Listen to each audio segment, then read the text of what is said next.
Estamos, como todos los miércoles, de nuevo con Marcelo Crobato. Marcelo, bienvenido de nuevo.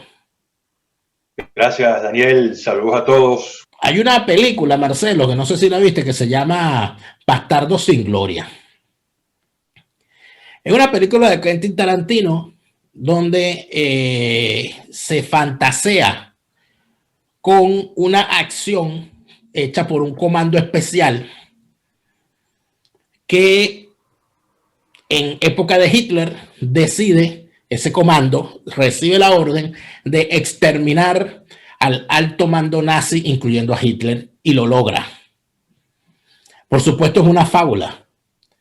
Y no es una película fiel a la historia, porque eso no ocurrió. Digamos que es una especie de ucronía. Que es interesante porque es Tarantino, y entonces al ser un autor uno lo que quiere es ver lo que hace Tarantino, no si la historia es verdad o es mentira. Película, por cierto, que fue grabada aquí en esta región, en la ciudad de Görlitz, que mantiene la infraestructura, la arquitectura clásica de los años 30 de Alemania. ¿Por qué traigo a colación esta película? Si no la has visto, te la recomiendo, y a todos los que nos ven. Porque ¿cuántas veces no hemos fantaseado, Marcelo, y yo creo que tú más que yo, con el momento, con el momento en que deba dársele castigo a los verdugos, con el momento en que uno vea al verdugo sentado en el banquillo, y no solamente a los verdugos mayores, que son los que dan la cara, sino a los verdugos que están amparados por la oscuridad y por la medianía, que son los que ponen los electrodos para torturar, que son los que violan, los que golpean, los que cierran la reja. ¿Tú crees que esas fantasías puedan hacerse realidad en algún momento sin que nos convirtamos nosotros, cuando eso ocurra, en vez de justicieros, en vengadores, Marcelo? Bueno, yo aspiro y espero que sí suceda. Hay que tomar en cuenta, podemos tomar unas palabras de Simon Wiesenthal, que le decía que él buscaba justicia, no venganza. Pero cuando los crímenes son tan horribles, es difícil separar la justicia de la venganza. Porque, yéndonos al caso de los nazis, ¿cuál podría ser la justicia que buscaría el pueblo judío? Pues juzgar a todos los jerarcas nazis y los ejecutores y colgarlos y ejecutarlos. Eso es venganza, pero también es justicia, porque lo que hicieron fue irrepetible, innombrable. Entonces, se hace difícil. Yo tengo mi proyecto para buscar la justicia, para investigar los crímenes, para trabajar, que lo he empezado a organizar con el Centro Wiesenthal, que son los cazadores de nazis. Y siempre me planteo, estoy buscando justicia o venganza. Digo, es que es imposible, porque yo quiero que todos estos desgraciados paguen lo que hicieron. Bueno, sí, mi venganza va a ser sentarlos a todos en el banquillo.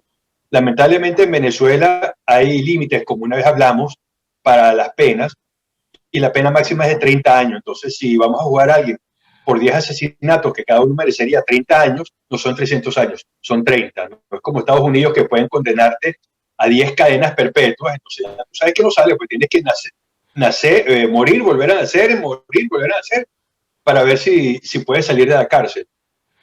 Pero yo aspiro y espero que logremos hacer justicia, que podamos sentarnos en el banquillo. Incluso hay crímenes que son contra otros países, contra el derecho internacional, que pueden ser juzgados en otras partes y merecen penas muchísimo más largas. Claro, hay algunas personas que si tú las condenas a 5 años, las estás condenando a cadena perpetua. Por ejemplo, a José Vicente Rangel, la momia que se niega a morir, tú lo condenas a 5 años y estoy seguro que eso es cadena perpetua, puede vivir mucho más. Hay algunos que de repente tienen 55, 60 años, más 30 años, son 90, es prácticamente una cadena perpetua, pero lo bueno es que ellos tengan la certeza que no van a salir. Y hay algunos que tienen 25, 30, 35 años que tienen que pagar crímenes y esos no pueden volver a salir, porque estamos hablando de gente que no se le quedó atrás a los nazis en el horror que causaron. Pero tú sabes, Marcelo, que hay dos cosas en particular. Tú dices que hay que castigarlos a todos y dices además que sus crímenes no pueden quedar impunes. Pero mi pregunta en todo esto es, ¿cómo proyectar ese proceso de justicia post-chavista? ¿Quiénes son todos? Porque yo siempre señalo que para mí es igual de despreciable el torturador que dirige el DGCIM o el que da las órdenes desde Miraflores, como el jefe de un colectivo o como la vecina infame de la comunidad encargada de chantajear a sus vecinos obligándolos a firmar cualquier cosa o a ponerse una franela para poder recibir el beneficio del CLAP o cualquier otro beneficio. A mí me parece que todos están delinquiendo. Cuando tú hablas de todos, o sea, de llevar ante la justicia a todos, estamos hablando, es posible en realidad llevarlos a todos. Yo sé que es utópico, siempre habrá algunos que se escapen. Hay nazis que murieron de viejos y hay nazis que recién ahora están siendo juzgados. Y tú lo ves de 92, 93, 94 años, pero en tribunales para ser juzgados por sus crímenes. El asunto es que no todos llevarán la misma pena, porque no es lo mismo las personas que torturaron hasta asesinar al capitán Acosta Arévalo que la zapa que le entregaba a los estudiantes al SEBIN.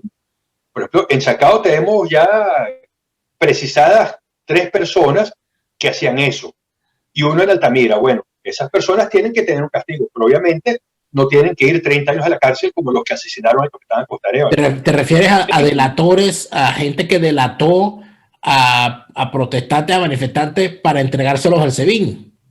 Sí, tenemos precisadas algunas personas en Chacao, yo soy de Chacao, que lo hacían. Entonces, esas personas que lo hacían por beneficio propio, por dinero, por prebendas, bueno, tendrán que pagar las consecuencias, que en primer lugar, la primera consecuencia es que no pueden tener acceso a ningún tipo de cargo público. Igual que se hizo en Alemania cuando terminó la guerra, que todos los nazis activos fueron totalmente execrados de la administración pública, porque queremos hacer una nueva Venezuela, pero no podemos hacer una nueva Venezuela con lo peor, con la escoria, con la ES, con los asesinos, con los terroristas. Tenemos que hacer una nueva Venezuela con lo mejor que podamos conseguir.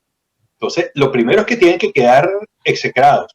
Algunas cosas quizás no pasan de ahí. Habría que ver en qué medida, por ejemplo, una persona que extorsionaba con la caja del CLAP, que le decía, mire, si usted este mes no le voy a dar el CLAP porque yo vi que usted estaba protestando. Porque estamos protestando porque no teníamos agua, incluso usted no tenía agua, no importa, estaba protestando contra el gobierno. A lo mejor se puede buscar algún tipo penal para que quede la sanción. Que a lo mejor la sanción es simplemente queda en suspenso, porque la penalidad no es muy larga, pero el hecho de que haya sido condenado y execrado en la administración pública, pues lo señala. Todas estas personas tienen que quedar marcadas. Hay algunos ejemplos, porque por ejemplo aquí en Alemania, que es un tema muy difícil hablarlo, hay gente que salió del nazismo para entrar al comunismo y tuvo que pasar por lo menos por 2 procesos distintos de desintoxicación y de rehabilitación inclusive. Pero está también el ejemplo sudafricano, donde en determinadas instancias o en determinados momentos se decidió que si bien no se iban a juzgar crímenes o no se iban o no valía la pena, dentro de la sociedad sudafricana se decidió así, ponerse a juzgar todos los crímenes que ocurrieron porque hubo excesos en todos los sentidos. Ellos pusieron de primero la reconciliación. Ojo, los sudafricanos, la cultura sudafricana tiene unas características que para los que la hemos más o menos estudiado, entendemos que eso sea así, pues. Una cultura que va siempre hacia el arrepentimiento, el perdón y la reconciliación. Ellos pusieron en sus valores sociales, en su escala de valores, estaba de primero la reconciliación. Empezando por Mandela, que era quizás la gran víctima. Y dijo, bueno, necesitamos reconciliar el país. porque si nos ponemos en una ronda de castigos, no vamos a poder, no vamos a solidificar esta nación. Entonces yo decidí poner la reconciliación primero. Y lo que hicieron fue un proceso donde, ok, no vas a ir preso, pero tienes que saberse lo que hiciste y tienes que pedir perdón. Hubo gente que pidió perdón y fue perdonada. Y hubo gente que no pidió perdón y no fue perdonada. Ejemplo de esto, Winnie Mandela. Winnie Mandela, esposa de Mandela, que creo que es cosas, o sea, es un caso súper interesante, porque termina siendo Winnie Mandela una de las grandes damnificadas de la reconciliación sudafricana, porque ella, estando su esposo preso, dirigió acciones criminales donde resultaron muertos menores de edad, niños, acusados de espía, y ella se negó a reconocerlo y a pedir perdón. Al final no la perdonan porque ella no pidió perdón, ¿no? Y los sudafricanos te perdonan si pides perdón. Si no pides perdón, no. Y eso terminó hasta en divorcio. Nelson Mandela se divorcia de Winnie. Y queda Winnie Mandela como una especie de, bueno, de proscrita dentro de la sociedad, porque la que no fue. ¿Hasta qué punto podría aceptarse eso en Venezuela? De que se hagan algunos procesos, no sé si a la totalidad o en determinadas instancias, donde se diga, usted hizo esto y esto, y allí están las víctimas. Bastaría con una disculpa, bastaría con un arrepentimiento, bastaría con un mea culpa para sanar esas heridas. ¿Tú sabes de dónde viene la expresión que dice que somos una sociedad de cómplices? ¿Tú conoces esa historia? No. En el siglo XIX, como hubo muchos alzamientos contra el gobierno y siempre se buscaba la forma de ayudar a los alzados, que no los fueran a ejecutar, que fueran más o menos perdonados, que no fueran muy maltratados, porque a fin de cuentas todos de una forma u otra habían participado en uno o en otro o habían simpatizado. Entonces se les conseguían los perdones. Y alguien dijo, no puedo recordar quién dijo la frase, seguramente alguno de nuestros oyentes lo va a poner en el chat, le voy a agradecer que lo haga porque no puedo recordar el nombre, dijo, somos una sociedad de cómplices, pero era en un sentido positivo, que todos éramos cómplices para ayudar a que no fueran castigados. Después se tomó de otra manera. Pero creo que tenemos que dejar de ser una sociedad de cómplices, porque hay crímenes que no pueden ser perdonados. Habrá algunas cosas que a lo mejor puedo decir, bueno, sí, mira, está bien, arrepiéntete, pide perdón, vamos a darte una sanción de trabajo comunitario, no sé qué más. Voy a abrirlo a lo posible, todavía no voy a decir cuáles crímenes sí o no, habría que pensarlo. Podría ser algo pequeño. Claro, porque lo digo por el caso de lo que ocurre en los consejos comunales, ¿no?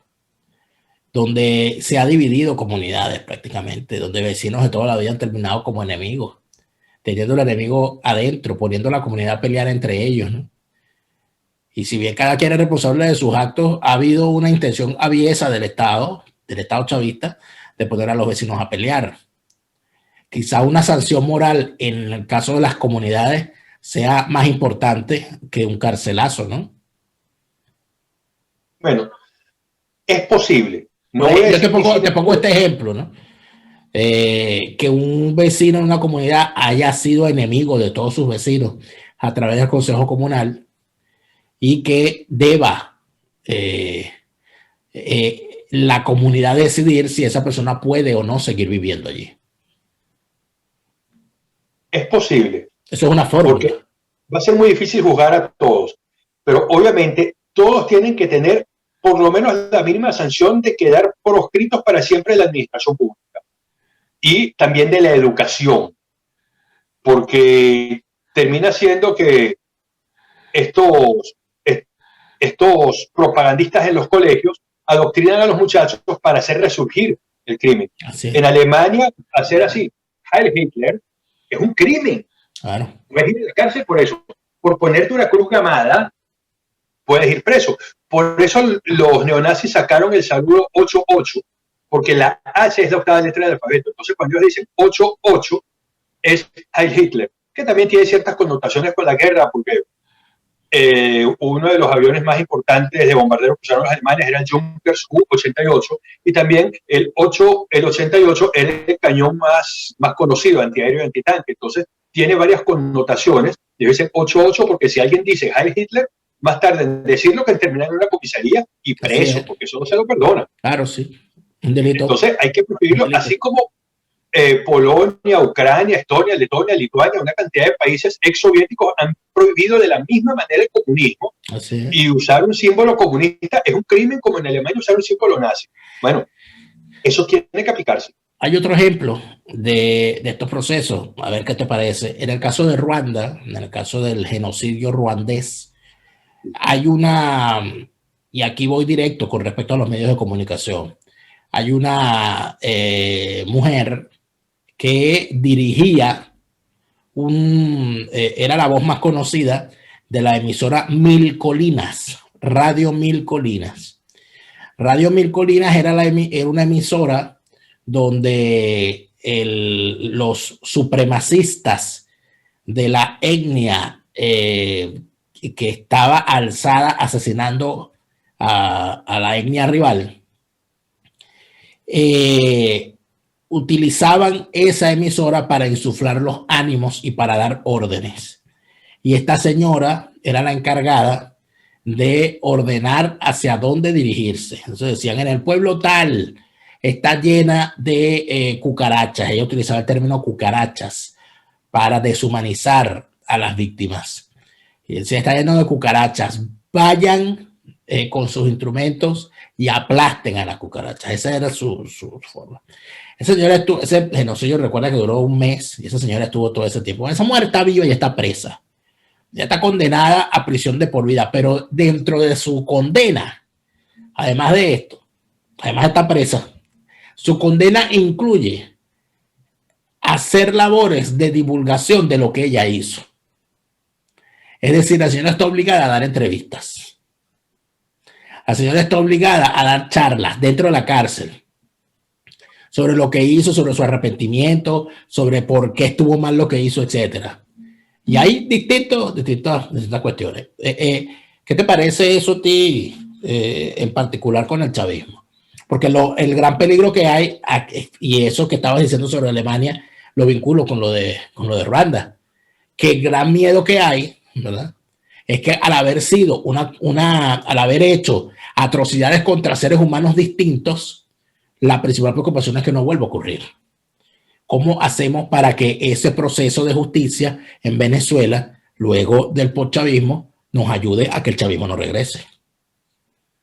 Una de las cosas tiene que ser, en primer lugar, el castigo. Es inevitable que algunos detalles menores se puedan perdonar, como decía, bueno, el Consejo Comunal, si lo perdonan y lo expulsan del barrio y demás, pues podría ser.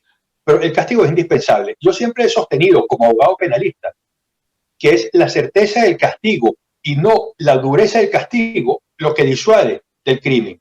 Yo una vez dije, bueno, si a todos los asesinos los condenamos a 5 años y 99 de cada 100 asesinos terminan condenados, lo van a pensar, van a decir, yo no voy a estar 5 años preso por matar a este idiota. Pero ahorita en Venezuela, que de cada 10.000 asesinatos se condena uno, todos dirán, bueno, mala suerte que tuvo el pana, pero bueno, igualito siguen haciendo su trabajo. Yo he conocido sicarios profesionales que su trabajo era decir, no, que me llamaron para un trabajo, entonces fui y tenía que matar a un de tal. Yo he conocido gente así. Entonces, tiene que haber un castigo, pero como esas personas nunca eran castigadas, bueno, seguían haciéndolo. Entonces, el castigo es indispensable. Que muestre el arrepentimiento, aunque no lo sienta, bueno, es útil. Eso de que vayan a darse a las que cuenten todos los horrores que cometieron, es parte de lo que se hizo. Cuando los americanos liberaban los campos de concentración, llevaban a los pobladores de la vecindad, de las ciudades cercanas, a ver los campos. Y la gente se quedaba horrorizada porque, seamos sinceros, todos los alemanes sabían que a los judíos se los perseguían, pero muy pocos sabían lo que realmente pasaba dentro de esos campos. De hecho, hubo un incidente en uno de los campos. Sí, bueno, pero muchos no lo sabían. Había quienes sí, pero muchos no sabían exactamente qué estaba pasando. Sabían que había persecución. Mi opinión personal como historiador, y no te incluyo a ti en esta, sabían que algo pasaba, sabían que había persecuciones, pero el nivel del horror no era tan conocido fuera del campo. Se sabía que había maltratos, algunos prisioneros eran llevados para hacer trabajo esclavo en alguna fábrica, entonces las fábricas sabían que eran maltratados, pero el nivel del exterminio, de meterlos en la cámara de gas, todo eso, no era conocido por el común de la gente, pero el común de la gente sí sabía que había persecución y maltrato. Entonces, todos los que estuvieron involucrados tienen que contarlo, porque así fue lo que hicieron los americanos, que les decían, miren, esto es lo que pasaba. Ustedes sabían que los judíos no los querían, ustedes sabían que se los perseguían, pero ustedes no habían visto una cámara de gas, no habían visto a los prisioneros que pesaban 30 kilos siendo adultos. Bueno, y eso en Venezuela ha pasado. Mi amiga, la capitana de Salazar, salió de la cárcel pesando 36 kilos y era una mujer adulta. O sea, parecía un judío escapado de un campo de concentración. Entonces, cuando la gente los veía, se quedaban horrorizados, porque la gente sabía que algo muy feo pasaba, pero no sabían hasta qué punto pasaba. Y por supuesto, también estaba un mecanismo de control, de terror del Estado. Y la gente decía, algunos decían, sí, no, yo sé que ahí los están matando, pero no se lo decían ni a la esposa, porque si las paredes oían, y si eso se sabía, pues él iba a engrosar la lista de los que estaban ahí, si no es que lo mataban. Supuesto, es la dinámica de un sistema totalitario, ¿no? Donde prácticamente te condicionan para la complicidad frente a los crímenes contra el disidente. Pero yo nunca olvido las palabras de Trudel Junge. Trudel Junge era una joven muchacha de 22 años que entró a trabajar con Hitler a los 20 años, la secretaria de Hitler. Sí. Trudel Junge, ella se escudó toda su vida, ella nunca habló, ella fue desnazificada, como llaman, pasó por el proceso todo aquello y tal, y una vida anónima, pues. Obvio, era una simple secretaria. Ella estuvo hasta el último momento en el búnker y logró escapar ya al final. Y ella habla ya al final de su vida, decidió hablar, decidió dar entrevistas y escribir algunas cosas. Y cuando ya le preguntan por qué al final de su vida estaba enferma, todo aquello, ella cuenta cómo el momento en el que ella se dio cuenta de que algo andaba mal con ella. Ella dice que ella desde que salió del búnker, ella vio todo normal, ella se escudaba diciendo que ella lo que estaba era trabajando y que ella no sabía lo que estaba ocurriendo. Pero además de eso, ella ya durante buena parte de su vida adulta, ella decía, yo era muy joven y yo no sabía qué estaba pasando. O sea, discúlpeme, pero yo era muy joven y yo no sabía qué estaba pasando. Ella dice que ella decidió que esa defensa que ella hacía de sí misma era injusta cuando pasó por aquí hay muchos memoriales, ¿no? de víctimas de la guerra. Y hay unas especies de placas, pequeñas placas en el piso de las ciudades donde aparece el nombre de una persona, el año en que nació, el año en que murió, el año en que fue deportado, a qué campo fue deportado. Y normalmente están en el sitio donde esa persona vivió o cerca del sitio donde esa persona vivió. Ella dice que ella vio una de esas placas y se dio cuenta que la mujer que nombraban allí en esa placa había nacido el mismo año que ella y había muerto, o sea, se la había llevado de su casa el mismo año en que ella empezó a trabajar con Hitler. Entonces ella cuando vio eso, cuando vio que al momento de que una mujer de su misma edad la sacaban de su casa para un campo de concentración, ella a la misma edad entraba al búnker a trabajar con Hitler. Entonces ella dijo allí fue donde yo me di cuenta que ser joven no es una excusa para no saber. Esa dinámica yo creo que es la que debería, a la dinámica a la que la sociedad terminó empujando a gente como Trudel Junge. Porque en efecto la llevaron a pensar así. Bueno, que fue al final de su vida, etcétera. No, la llevaron a analizar las consecuencias de todo lo que pudo haber hecho, si es que acaso hizo algo. Y el silencio es una de los delitos cometidos.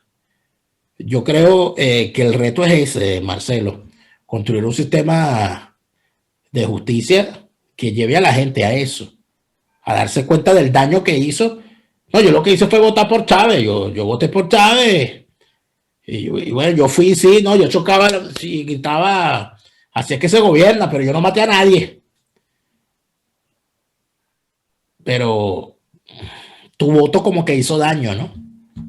Bueno, los nazis llegaron al poder por el voto popular. Ellos ganaron, fueron subiendo elección tras elección hasta que al final, el 30 de enero del 33, el presidente von Hindenburg pues tenía que elegir un canciller y dijo, bueno, el líder del principal partido, que no le gustaba demasiado, e incluso el general, se me acaba de ir el nombre, un general de la Primera Guerra Mundial que participó con Hitler en el putsch de Múnich del 24, le dijo, usted no sabe el crimen que acaba de cometer.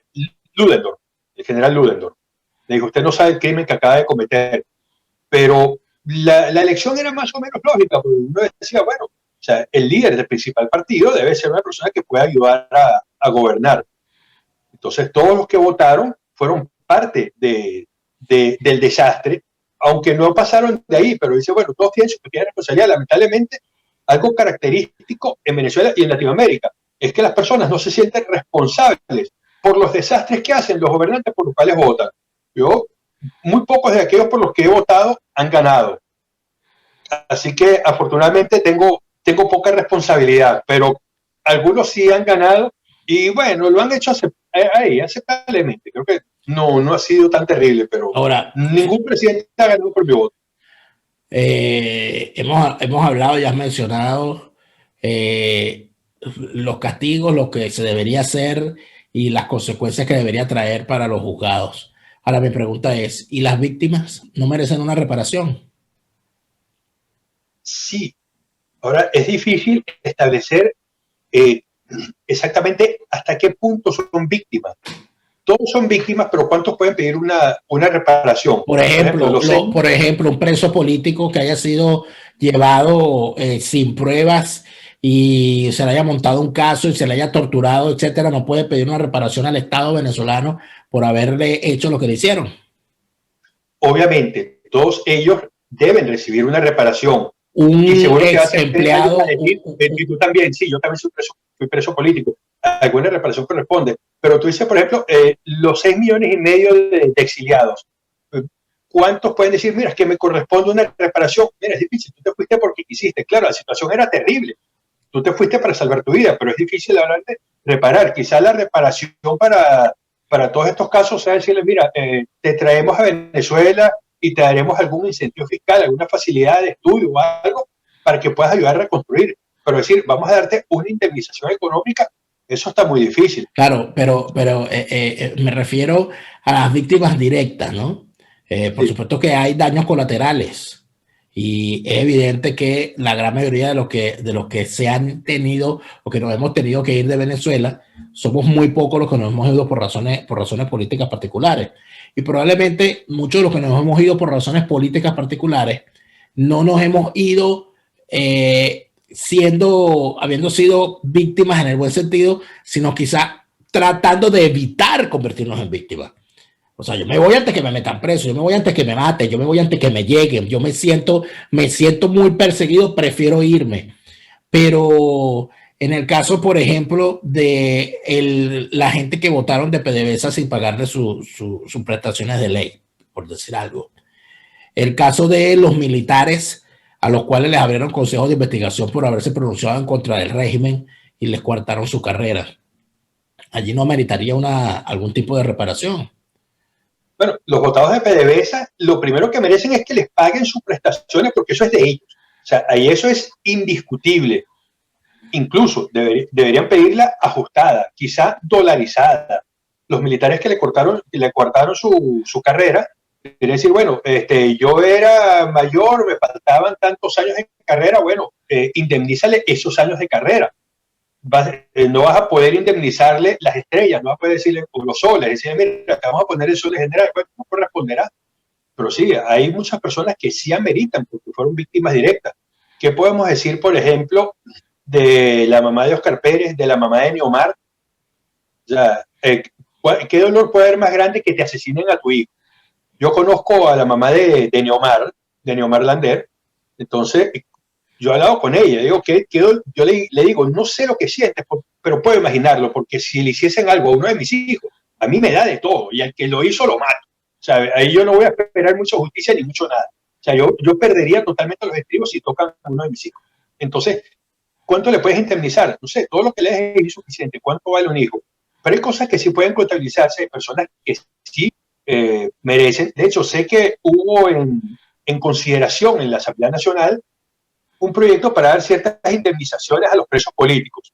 Las cifras eran completamente ridículas y las personas con las que hablé expreso dijeron, no, si van a dar eso por todo el tiempo que estuve preso, digo, lo que voy a agarrar un fusil para enfrentar a la Asamblea Nacional. Las cifras eran ridículas. Decían, no, y una placa o a lo mejor una plaza con tu nombre. No, o sea, no, tiene que ser algo que realmente... Reparación. Una reparación. Sí, reparar. Una reparación que nunca va a ser, que no existe, porque no vas a reparar el daño que has hecho, el dolor infligido y todo lo demás, pero debe haber, y yo inclusive saco, de hecho, inclusive no le doy toda la responsabilidad al Estado, pero un torturador, por ejemplo, deberían confiscarse de todos sus bienes, que muy probablemente todos son mal habidos, y con esos bienes reparar a sus víctimas, por ejemplo, ¿no? Muchas víctimas, si le toca 1000 bolívares, no le va a importar lo poquito que sea, con tal de saber que esos 1000 bolívares se lo quitaron al torturador y lo dejaron en la calle. Por ejemplo, ese tipo de cosas quizás sea importante en el futuro, Marcelo. No, este tema es largo. Yo creo que la semana que viene, Marcelo, deberíamos volverlo a tocar porque nos quedó por fuera algo. ¿Cómo juzgamos? Vamos a meter en el mismo juicio a los criminales de lesa humanidad con los corruptos? ¿O vamos a hacer unos tribunales distintos para jugar todas estas cosas? Eso lo vamos a hablar la semana que viene, porque creo que es un tema que todo el mundo se lo pregunta. Porque antes uno decía, no, bueno, el corrupto no mata. Es un criminal de cuello blanco, pero cuando vemos que el corrupto que se robó los reales para la emergencia humanitaria y causó la desgracia que causó en los hospitales de Venezuela, o la desgracia que causó con los apagones, o la desgracia que causó con la falta de gasolina o con la falta de agua, vemos que la corrupción también puede matar.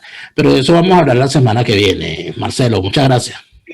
Un detalle, en Argentina, fíjate que a raíz de la tragedia de Once, cuando a un tren le fallaron los frenos y se estrelló en la estación de Once, se llama así Once, está en el barrio de Once, en Buenos Aires, hubo 51 muertos y se decía, la corrupción mata, porque el problema fue que por corrupción no se hizo bien el trabajo, los frenos fallaron porque no habían sido bien reparados o bien instalados, no se había instalado un sistema preventivo para el caso que fallasen los frenos que pudiese detener un tren cargado, y murieron 51 personas. Entonces ahí surgió el lema que ayudó mucho a Macri a ganar las elecciones: la corrupción mata, porque el corrupto no mató a nadie, pero esa corrupción costó 51 muertos. Igual el caso de la discoteca de República Cromañón, por corrupción se le dieron los permisos y hubo 198 muchachos muertos en el incendio, por todas las irresponsabilidades. Pero si se hubiese hecho el trabajo, 198 muchachos no habrían muerto. Y tienes razón, este tema da para mucho más. Yo conozco, de hecho, uno de los sobrevivientes de la tragedia de Once. Es un buen amigo de hace muchos años que conocí cuando yo era militante socialdemócrata. Jorge Quejayan, no sé si nos está viendo, le mando un saludo. Es uno de los sobrevivientes de esa tragedia, militante del partido de las filas radicales argentinas. Y siempre hace recordatorio en sus redes sobre ese tema. Y es verdad, la corrupción mata. Lo que pasa es que